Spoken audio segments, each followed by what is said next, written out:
ආයුබෝවන් ඔයාලා හැමෝටම ගමේකා YouTube channel එකට සුපුරුදු පරිදි ඔයාලා හැමෝම සාදරයෙන් පිළිගන්නවා. ඔන්න ඉතින් අදත් ඔයාලට ගොඩක් වැදගත් වෙන වීඩියෝ එකක් මම අරගෙන ආවා.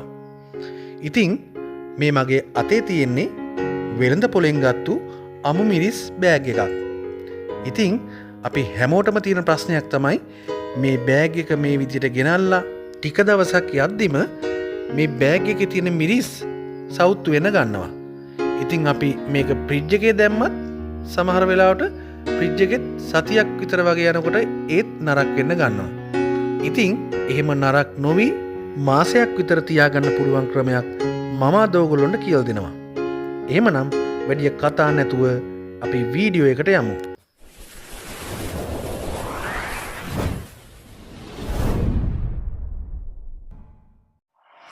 ඉතින් මුලින්ම මේ බෑග් එකේ තියෙන අමු මිරිස් ටික මම මෙන්න මේ විදියට භාජනයකට දාගන්නවා. ඉතින් එහෙම දාගත්තට පස්සේ ඕගොල්ලොන්ට පෙනේවි මේකේ ඉදිච්ච මිරිස් කරල් තියෙනවා. ඒත් එක්කම තමයි තැලිලා පොඩි වෙච්ච මිරිස් කරල් තියෙනවා. ඉතින් ඒවා අපි වෙනම වෙන් කරලා අපි මේ කල් තියා ගන්න යන මිරිස් ටිකෙන් වෙන් කරගන්න ඕන. ඉතින් එහෙම වෙන් කරගන්න හේතුව තමයි දැන් ගොඩක් වෙලාවට ඕගොල්ලොන්ට දැන් මෙහෙම මේක පොඩ්ඩක්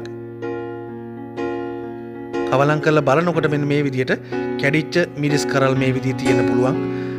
ඒ වගේම තමයි තැලිලා සවුත්තු වෙච්ච මෙන්න මේ වගේ මිරිස් කරල් තියෙන්න පුළුවන්. ඉතින් මේ වගේ මිරිස් කරලක් අහුනොත් මේකේ තියෙන ඉස්ම මේකේ තියෙන ශ්‍රාවයන් මේ අර අපේ හොඳ මිරිස් කරලේ ගෑවුනාට පස්සේ ඒවත් ටික දවසකින් සවුත් වෙන්න යනවා. ඉතින් අන්න ඒ හේතුව නිසා තමයි මේවා අයින් කරන්නේ. ඉතින් ඉදිච්ච මිරිස් කරල් තිබුණත් ඒ වගේ තමයි. අනිත් මිරිස් කරල් මේකේ තියෙන හෝමෝන එක්ක ප්‍රතික්‍රියා කරාට පස්සේ ඒ මිරිස් කරලුත් ඉදෙන්න ගන්නවා. ඉතින් අන්න ඒ නිසා අපි මේකේ හොඳම තත්ත්වයේ තියෙන මිරිස් ටික විතරක් වෙන් කරලා අරගන්නවා. මේ වගේ රතු මිරිස් නම් ඇත්තටම අපිට ආහාරයට ගන්න පුළුවන්.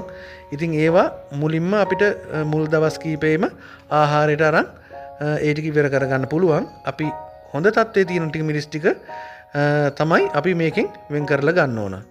ඉතින් ඒ විදිහට හොඳ තත්ත්වයේ මිරිස් ටික වෙන් කරගත්තට පස්සේ මම මෙන්න මේ විදිහට මේක ටැප් එකට අල්ලලා හොඳට හොද ගන්නවා.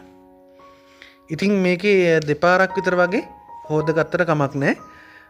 වැඩි වෙලා හැබැයි තියන්න එපා මේකේ. ටක් ගාලා මේක හොදලා දෙපාරක් හොදලා මිරිස් ටික වෙන් කරලා අරගන්න ඕන.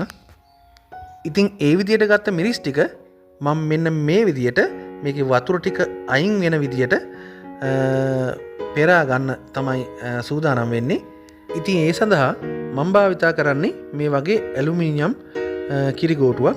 ඕගොල්ලොන්ට බටලී වලින් හදාගත්තු කිරිගෝටුවක්, ඒ වගේම ඕගොල්ලෝ පොල් මිරිකන්න භාවිතා කරන ප්ලාස්ටික් දැලක්, ඒ වගේ සුදුසු දෙයක් මේ වෙනුවට භාවිතා කරන්න පුළුවන්. ඉතින් මේ විදියට මම සියල්ලම මිරිස් ටික වෙන් කරලා අරගන්නවා වතුරෙන්. අරගත්තට පස්සේ ඕගොල්ලන්ට මේ පේනවා ඇති බිම මම පිරිසිදු සරමක් භාවිතා කරලා තියෙනවා. කපු සරමක්. ඕගොල්ලොන්ට කපු රෙදි කෑල්ලක් මේ වෙනුවට භාවිතා කරන්න පුළුවන්. ඉතින් මේක මම පෙරලා අරගෙන මෙහෙම තියාගෙන ඊළඟට මම කරන්න හදන්නේ මේකේ නටු ටික ඉවත් කරගන්න. ඉතින් මෙන්න මේ විදිහට මම මේ මිරිස් කරල් වල නටු ඉවත් කරගන්නවා. ඉතින් සමහර වෙලාවට ඕගොල්ලොන් මේ වැඩේ කරගෙන යද්දි සමහර කෙනෙක්ට හිතන්න පුළුවන් මේක නටු ටික කඩලා ඉවර වෙලාම හොදගත්තා නම් හරි කියලා. හැබැයි එහෙම කරන්න එපා. මොකද මේ නටු කඩලා ඉවර වෙලා සෝදන්න ගියොත් මේ මිරිස් වල කුඩා සිදුරු අස්සෙන් වතුර මිරිස් කරලා ඇතුළට යන්න පුළුවන්. එතකොට ගොඩක් ඉක්මනින් මේ මිරිස් කරල් සවුත් වෙන්න පුළුවන්. ඉතින් ඒක නිසා නටු ඉවත් කරන්න ඕන සෝදාගත්තට පස්සේ. ඉතින් ඒ විදිහට නැටි ඔක්කොම මේකේ කඩලා මම දාගන්නේ මේ කපු පිරිසිදු සරමට තමයි දාගන්නේ. එහෙම දාගෙන මෙන්න මේ විදිහට අතින් පොඩ්ඩක් මේක තුනී කරලා මොකද මේකේ වතුර තව යම් කිසි ප්‍රමාණයක් මේක ඉතුරු වෙලා තියෙන්න පුළුවන්. ඉතින් ඒක නිසා මම මේ පොඩි රෙදි පොටක් අරගෙන ඉතාමත් සියුම්ව මෙන්න මේ විදිහට පොඩ්ඩක් මේක වතුර පිහි දැමෙන විදිහට පොඩ්ඩක් ඒ පැත්තට මේ පැත්තට හරව මේකේ වතුර ටික සම්පූර්ණයෙන්ම අයින් වෙන විදිහට තෙත මාත්තු කරගන්නවා. ඉතින් මේ විදිහට සම්පූර්ණයෙන්ම මේ මිරිස් වල වතුර ඉවත් වුණාට පස්සේ අපි විනාඩි 15ක් විතර මේකට හොඳ වාතාශ්‍රයක් ලැබෙන විදිහට විනාඩි 15ක් විතර මෙහෙම නිරාවරණය කරලා තියෙන්න අරිනවා. ඔන්න ඉතින් දැන් මේ මිරිස් ටික මම මෙන්න මේ විදිහේ කප් එකකට දාගන්න තමයි හදන්නේ. ඉතින් මේ කප් එක හොඳට හොදලා පිරිසිදු කරලා වතුර සම්පූර්ණයෙන්ම ඉවත් කරලා තමයි අරන් තියෙන්නේ. වතුර පොඩ්ඩක්වත් තියෙන්න බෑ. හොඳට වියලි තත්ත්වයේ තියෙන්න ඕන මේ අපි ඇසුරුම් කරන භාජනය. ඉතින් වීදුරු භාජනයක් ගන්න පුළුවන් නම් වඩාත් හොඳයි. ඉතින් කෙසේ වෙතත් අපිට නැවත පාවිච්චි කරන්න පුළුවන් ප්ලාස්ටික් කප් වර්ග තියෙනවා. ඉතින් අන්න එයින් එකක් තමයි මම මේ අරගත්තේ. ඉතින් ඒක අරගෙන සර්වියට් පේපර් එකක් මෙන්න මේ විදියට මම ඒකේ හොඳට ඇතුල් පැත්ත ආවරණය වෙන විදියට මේක මෙහෙම දාගන්නවා. අපේ මිරිස් ටික මම මෙන්න මේ විදියට පිළිවෙලට මේකේ අසුරා ගන්නවා.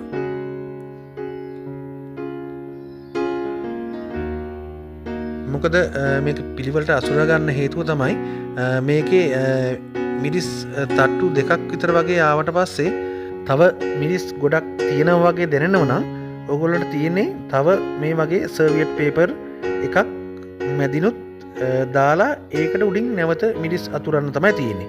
ඉතින් මගේ නම් මේ මිරිස් ටික ඇති වෙයි මේ කප් එකට. ඒක නිසා මම මේ විදියට අසුර ගන්නවා.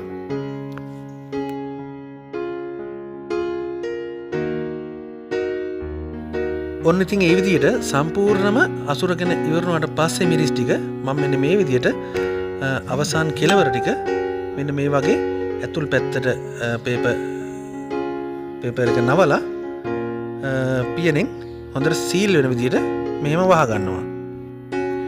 දැන් ඉතින් මේක අපිට සීතකරණේ තියාගන්න තමයි තියෙන්නේ.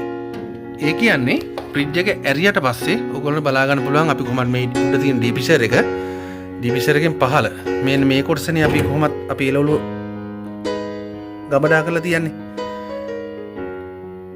මෙන්න මේ කොටස නැතුව මේක තමයි උඩම එළවලු දාන උඩම කොටස. මේක දාන්න එපා මොකද මේකෙන් තමයි කූල් එක පහළට එන්නේ. ඉතින් ඉහළම තිබුණොත් එහෙම සාමාන්‍යයෙන් ඔය එළවලු වර්ග විශේෂයෙන්ම සවුත් වෙන්න බලනවා. ඉතින් ඒක නිසා මේ උඩම කොටසේ තියන්න එපා මේ මිරිස් එකත් මිරිස් එක ඒක දෙවෙනි තට්ටුවේ හෝ ඉතින් පහළ තියා ගන්නවා. ඉතින් මම මේ විදියට පහළ තට්ටුවේ තමයි මිරිස් එක අපි හදාගත්ත මිරිස් එක තියාගන්නේ. ඉතින් මේ විදියටම තක්කාලි එතකොට වෙනත් එළවලු ඕනම දෙයක් අපිට කප් වශයෙන් දාන්න පුළුවන් හැමදේම මේ විදියට තියාගන්න පුළුවන් ගොඩාක් කාලයක් සාමාන්‍ය මාසයකට ආසන්න කාලයක් අනිවාර්යයෙන්ම කිසිම ප්‍රශ්නයක් නැතුව සවුත්තු නොවි අපිට ආහාරයට ගන්න පුළුවන් මට්ටමේ නැවුම් විදියට තියාගන්න පුළුවන්.